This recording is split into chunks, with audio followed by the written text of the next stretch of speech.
Hello guys, in this tutorial you will learn how you can create a new task within your account on Wrike for your project. So let us guide you through this. Alright, in the first step, navigate to your Wrike account. Next, navigate to the given space. Here on the left hand side, choose your project. And then guys, you may switch between various views like table, board, Gantt chart. I will go for table view. Here at the bottom you will see the plus item button, or use the shortcut Alt-Shift-N to create a new task. Give it a name like, I don't know, important task or something like this. Make sure that you select task as the type here to the right. You can also go with project or folder. I will go with task. Press enter. That is going to create your task. Now we can customize it. For instance, if you double click into it, if you left click into it, that's the correct action.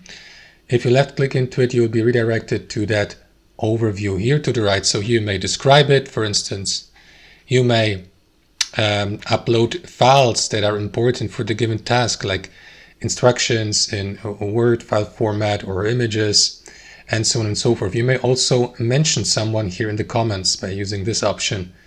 Click into send to send the comment. And then here at the top, guys, you may set the given status for the given task. You may assign a workspace member, for example, from that list, or invite someone. Then you may set a due date here and add a dependency, and so on and so forth. If you expand this menu here by clicking into more, you will see the item type, the importance. You can change that as well, and set the relevancy to high or low, for example. If the given task is urgent, then you will see the task ID, the work schedule, the time that has been spent, the creation date, and so on and so forth.